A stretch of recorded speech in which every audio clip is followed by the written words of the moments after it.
Baik, sebelumnya Assalamualaikum warahmatullahi wabarakatuh, Bu Amira. Perkenalkan, saya Faiza Bika Kalian, 223141117 dari kelas PKM 5D, akan menjelaskan tentang hakikat dan karakteristik IPS. Baik, langsung saja. Di sini topik pembahasannya ada 4. Yang pertama itu hakikat IPS, yang kedua pembelajaran IPS, yang ketiga pengorganisasian IPS, dan yang keempat karakteristik IPS. Langsung saja ke pembahasan yang pertama, yaitu apa itu hakikat IPS. Jadi, hakikat IPS adalah disiplin ilmu yang mempelajari manusia, masyarakat, dan interaksi sosial.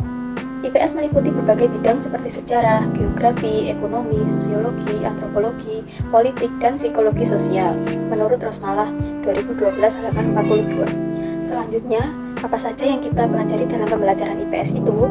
Dalam pembelajaran IPS, kita akan mempelajari bagaimana manusia berinteraksi dengan lingkungannya, bagaimana masyarakat terbentuk, serta dinamika politik, ekonomi, dan sosial dalam suatu negara atau wilayah.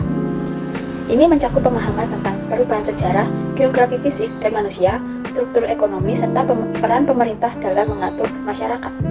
Selanjutnya, pengorganisasian IPS. Di sini dibagi menjadi 3. Yang pertama terpisah, kedua fusi atau integrasi, dan yang ketiga korelatif. Nah, kita akan bahas satu persatu. Yang dimaksud dengan terpisah yaitu terpisah berdasarkan ciri dan karakteristik masing-masing. Yang kedua itu fusi atau integrasi, yang dimana saling berkaitan namun tidak nampak, menggabungkan berbagai disiplin ilmu menjadi satu, misalnya tematik. Yang ketiga yaitu korelatif atau saling berhubungan.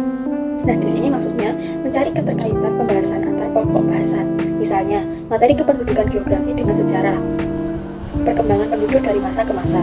Lalu ada sosiologi, misalnya interaksi sosial, dan ekonomi mengenai mata pencaharian.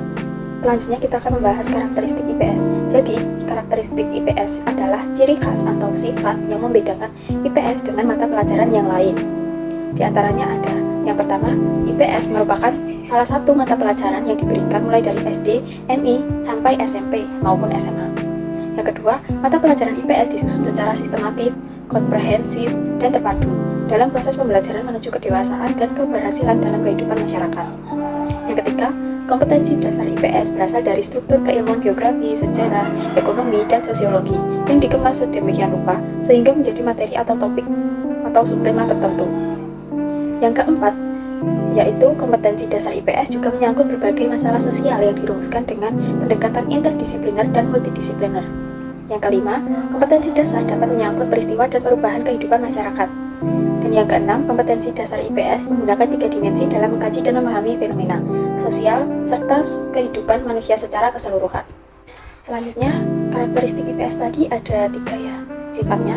Yang pertama itu interdisipliner, yang kedua multidisipliner, dan yang ketiga praktis. Kita akan membahas satu persatu. Yang pertama, interdisipliner, yang dimana penggabungan dari berbagai disiplin ilmu bertujuan untuk agar siswa bisa memahami hubungan antar disiplin ilmu. Dan yang kedua, multidisipliner, mempelajari topik permasalahan tertentu.